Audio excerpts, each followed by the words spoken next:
Hello, everybody. This is Update from Washington, D.C. Another exciting week. I'm going to start out with what I think is the good news, which in this time of a lot of acrimony and discord and where it's really hard to get folks seemingly to find anything to agree on, I got another amendment approved and voted on in what's called en bloc. So they put some together, but so essentially it was passed with unanimously through the House of Representatives. And this amendment specifically required the Secretary of Defense to report on the current level of threat sharing between the Department of Defense and our contractors. And the reason that's important is because China, first of all, China has essentially hacked about 1 in 5 companies across the United States, about 1 in 5, and specifically defense contractors. Recently, one of the contractors working for the Navy on a hypersonic missile that really fast was hacked by China, and of course the information was taken.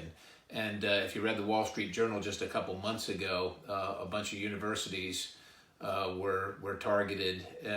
We're not sure because of the classification if Penn State was hacked, but they were listed in one of the universities that were targeted. So we really want to make sure that we know that we're safeguarding our secrets not only at the Department of Defense, but at the contractors that work for the Department of Defense. And China or Russia might go through some low-level supplier, and I hate to say low-level as if it were unimportant, because it's not unimportant. Every single supplier fills a vital portion of the supply chain and the role of the federal government and the Department of Defense, but sometimes maybe they wouldn't be as vigilant in securing their data or their information because they think somebody doesn't care. China does care, and that's oftentimes how they go in. So that's what was approved, and I think that's a good thing. Now let's talk about what the big bill for the week was, the National Defense Authorization Act. This is the bill that gives our troops and our military the tools it needs to conduct its missions. And there's a couple points you need to know here. For 60 years, for 6 decades, both Democrats and Republicans agreed that whatever disagreements we had, they end at the shore of America. In other words, we might disagree with each other in America, but when it comes to deal with the enemy, we're together. So for 60 years, this has passed on an overwhelmingly bipartisan basis for 6 decades. Unfortunately, in the House of Representatives this year, the National Defense Authorization Act was completely a partisan bill. I did not vote for it. I could not vote for it. I'll just give you a couple examples. Stops the president's ability to deal with Iran. And I know some people will say that the president's going too far in advance and so on and so forth. There are safeguards to keep the executive branch, regardless of who the president is, in check. And those safeguards exist today. But what we're telling Iran right now is America is not sure if we're okay with America's response to malign activities. That's a really bad signal to send. That's number one. Number two, some of the accounts that were cut. And look, DOD and our Defense Department, they're worthy of scrutiny just like anybody else. But some of the places, like cutting the housing, if you've seen the recent reports where service members are living in substandard housing, this is not the place where when senior management says this is what we need, that's not what you cut. Also disallows the president to do anything with the United States military at the U.S. border. And as a former guardsman who has seen friends go and serve at the border in support of border operations, this is a critical and important part of our nation's security. Guardsmen and military people don't arrest people at the border, but they do support on occasion our agencies that do work on the border. This bill specifically denies that ability. It also takes steps to ensure that information's ballistic missile defense system won't be taken care of. It also ensures that our nuclear systems, our nuclear defense systems, won't be upgraded. Meanwhile, Russia is not following the treaty that only us and Russia are signatories to. Russia's not following that, and quite honestly never has. And China is not a signatory to any treaty in this regard, and they are going to be outpacing us in nuclear weapons capability and production. So this literally ties the president's hands and our country's hand to defend ourselves in the nuclear realm. So for a whole lot of reasons, I just named a couple. Here's another one that you might find interesting. It essentially would close Guantanamo Bay and force the United States of America to bring the prisoners, then the terrorists in Guantanamo Bay, into the United States and incarcerate them in a town near you. And understand that some of the things that were done on the battlefield do not fall into the realm of an Article 3 court. We can't talk about What's Article 3 on the Constitution says these are your rights as an American citizen in court. And so when you go to an Article 3 court, of course, there's discovery. Well, the terrorist is going to say, well, I want to know which intelligence officer reported this on me and what method did he use. And either we admit that in court and tell the whole world that, or we deal with the terrorists. So again, this is hyper-partisanship instead of taking care of America's security. Again, I understand we have disagreements on things, but when you're talking about the security of the country and the United States military, that stops at the shoreline. We disagree within our country here, but we do not allow our enemies to have a leg up on us. So one other controversy that you might hear, some people will say, well, if you voted against it, you voted against the pay raise for the troops. That is untrue. If you look, the majority leader, Steny Hoyer, said that, and he got 3 or 4 Pinocchio, I think 3 Pinocchios in the Washington Post, because it's a lie. It's a flat out lie. The pay raise that is programmed based on inflation comes just as it's supposed to, and so there was no cut in service members' pay as a result of voting against the National Defense Authorization Act. So that's the big thing that we did over the week. Let's see, there was a couple other bills. House Resolution 1044, the Fairness for High-Skilled Immigrants Act. This promotes a merit-based immigration system. That's why I voted for it. So it's not based on arbitrary things or family relationship, but what you can do for America. Number one, it's based on skills, aptitudes, and abilities. Let me dispel a couple rumors. It does not increase the number of immigrants coming into the United States. It does not increase the number of green cards currently allowed. It merely prioritizes legal immigrants based on merit rather than the country of origin. So what does that mean to me? So right now, we take them kind of as they come. Whoever comes first, it's kind of almost like first come, first serve. What we're saying is America's immigration system should be based in part on merit. What does America need at this time, and what do you have to offer in that regard? Give me an example. Say if we need somebody to a scientist, a particular scientist, to work on nuclear weapons capability, like we did at the end of the middle of World War II. We needed that person. We needed Oppenheimer. Under the current system, if if that country was already capped out, he wouldn't be able to come. What does cap out mean? It means we have an arbitrary cap set for countries to come to, for their citizens, their individuals to come to America and immigrate to America.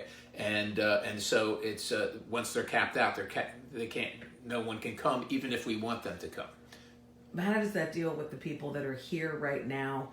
Like some people of Indian descent have been here for like 20 years. Yeah. So they're here. They're approved to be here, right? And but they cannot, because of the skill they bring. Because of the skill they bring, but they cannot become citizens until the backlog is all satisfied. But they've been here for 20 years and they're paying taxes. Yes, they've been here for 20, sometimes 40 years, and they're paying. So how does this bill help them? That would change that so that they could, once they've been here legally, they would be able to apply for citizenship. So there's individual country caps. This would leave the overall cap the same, but it'll allow us to pick and choose which, on a merit-based system, who should be in America. Okay. So we voted on that, and I voted for that. All right, Wait a second. How is that affecting like employers? Like this was like a big deal. Yeah, it is a big deal. Well, we have both kinds. We have people that say, well, what you're doing is importing citizens that could be taking Americans' jobs. Right. And there are employers that abuse the privilege and will, I don't know of any around here, but there could be, and there are some employers across the country that will that will try and import these citizens, so to speak, these people, so to speak, and then have them do the jobs that Americans can and will do, but at a cheaper rate. That is against the law, but some of them get away with it and some of them do it. But why can't they get the skills they need from here already without, quote unquote, importing? Because we're just not producing enough. America's education system isn't producing enough of these people for the demand. Constantly, almost every, especially high-tech business that I go to, says we can't find these. There are, I forget how many thousands, millions of jobs that are open right now. Is it primarily IT, or are there other? No, there are other ones. I mean, there's a job, there is an employee shortage across the country right now, but there are a couple of sectors, and particularly one is IT, where we can't get certain engineering capabilities fast enough out of our education system. Some of it's also geographical. Some people don't want to come, say, and work in IT in York, Pennsylvania. They want to work in California, right? And so this doesn't address that geographically, but by allowing some people with particular skills, it does address it for our local community. But that would change if we would start putting out a more skilled workforce. Without a doubt. Which is why we focus on STEM. Right, in education. All right, finally, one other thing here that we dealt with this week. Well, we didn't really deal with it, but the House Freedom Caucus took an official position. So to take an official position, just to let everybody know, regardless of what you heard, it takes an 80% vote just to take an official position. There was no vote on the floor, but the Freedom Caucus took a vote, and 80% or greater agreed that we should take an official position, supporting the president on the census question, on the citizenship question on the census. And what does it specifically mean? It means that in the census, since 1880, we have asked the question, are you a citizen of the United States? We're counting how many people are in the United States. We want to figure out how many are citizens and how many are here otherwise. You might be here on a temporary basis on a visa and taking the questionnaire. You might be here illegally. We want to know how many are citizens and how many are here illegally, because it matters, because this is how the federal government metes out resources. Right. It also matters. Pennsylvania is probably going to lose another congressional seat in the next reapportionment, in the next census. And one of the reasons that's going to happen is because other states are growing faster than Pennsylvania. And so we're going to lose representation because in part, some of this has to do with illegal foreign nationals residing in the country, filling out the census, and then being counted in the census. And so 720,000 per congressional district, they get more, we get less. That's how it works. So that's why it's important. But since 1880, this question has been asked up until 2010.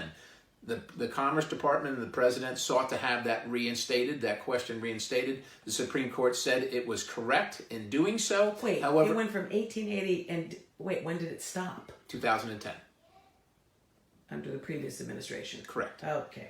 All right, so the Supreme Court said it was absolutely justified in asking the question, but didn't like its rationale, right? So the president sought to do it a couple different ways, but I guess he just ran out of time. And I would just say this, if you have to answer a question on a driver's license application regarding citizenship, it seems appropriate to me that on a census, that's the approach. I mean, they're going to ask you how many toilets in your house and a million other questions.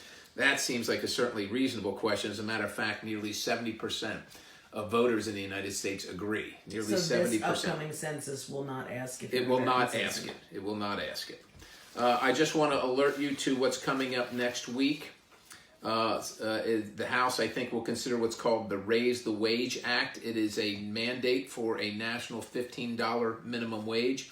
If you know me, you probably already know that I am opposed to that. I don't think the federal government should be setting a minimum wage for this, if nothing else, just from the standpoint that what's appropriate in Los Angeles or in New York City might not be appropriate in northern Dauphin County or in central York County or in Carlisle. Wages are regional based on the regional economy, and the federal government does a very poor job of meeting that out. So I think at a minimum it's a state issue, and maybe even lower than that. But so I just want to let you know, based on the CBO, and I have my reservations about the CBO, but based on the Congressional Budget Office, Pennsylvania is estimated to lose 122,640 jobs if we raise the minimum wage federally to $15, and it also estimates that 1.3 million workers nationwide will lose their jobs. Essentially, if an employer can afford you at a minimum wage, and by the way, I don't know many employers that are paying minimum wage because they can't get people to work at that, so they're paying significantly higher, which is great because it's the market determining the wage as opposed to the government. But if they're paying the minimum wage and we increase it, they have to make a choice of increasing the price that much to pay for the minimum wage or firing the person that's now going to be mandated at the increased rate. And if you look at other states that have done it, like Washington, Seattle in particular, I think I don't have the list here, California, New York, and Oregon that have already lost jobs by doing it at the state level. It really hurts the bottom 2% of workers. That's who we're trying to actually help. That's who it actually hurts, which is essentially the bottom 2%. This would be an 107% increase in the wage. 107%. It's going to have an effect. So I expect it to come next week, and I'm just kind of giving you a precursor. Unless something changes dramatically, I expect that I'll be voting no on that as well. What we're trying to do is get people to work, not drive them out of work by forcing employers to pay wages that aren't substantiated by the market. And so that's what I've got for the week. It's great talking to you. See you next week.